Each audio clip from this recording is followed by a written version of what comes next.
I swear it was the chair. That was the chair. This is the chair, not me. Let's start from the top. I can't move. I need a new chair. I can't move throughout this whole recording.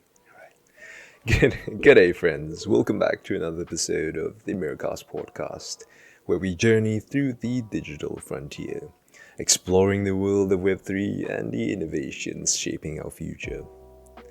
In today's episode, we'll delve into another form of consensus mechanisms, the proof of stake. Together, we'll explore its workings and the differences between proof of work.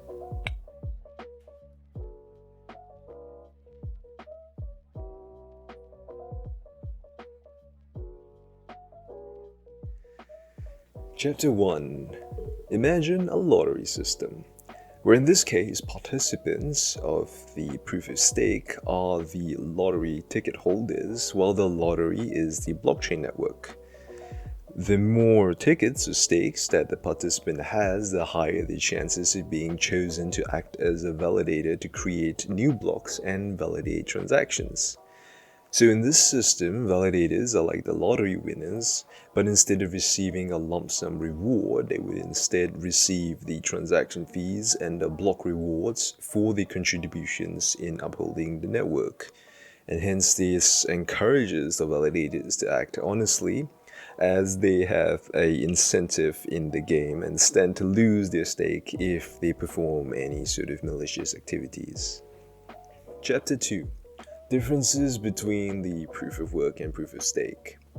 So, proof of stake is an alternative consensus mechanism used in blockchain networks such as Ethereum, and it was designed to overcome some of the shortcomings of proof of work, which, if you may recall from the previous episode, relies on miners to perform energy-intensive calculations, whereas proof of stake instead relies on validators to hold and lock certain amount of the cryptocurrencies on the network.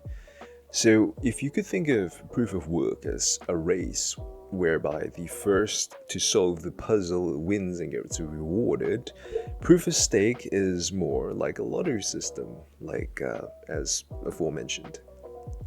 And proof of stake is also more energy efficient and eco-friendly compared to proof of work, as it does eliminate the need for resource-intensive mining.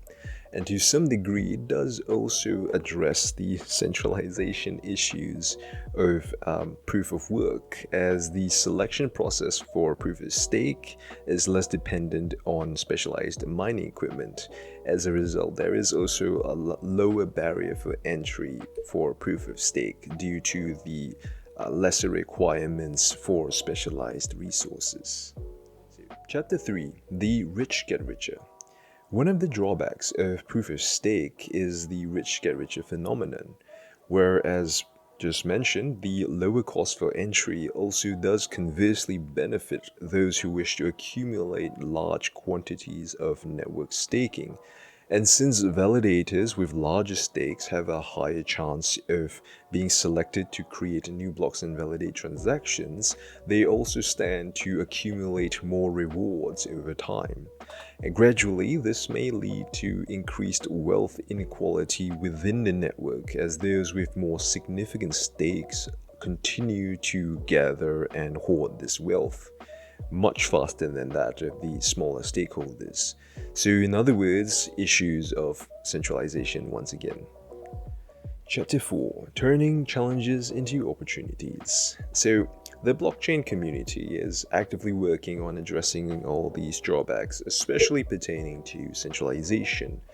For example, Ethereum 2.0 introduces mechanisms such as slashing, where validators stand to lose a portion of their stake if they are caught acting maliciously or failing to perform their duties.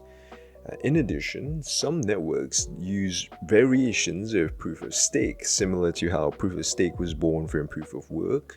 The delegated proof of stake and the liquid proof of stake, just to name a few, was born from the proof of stake network, in order to mitigate the drawbacks by further adding more layers of decentralization and security to the networks.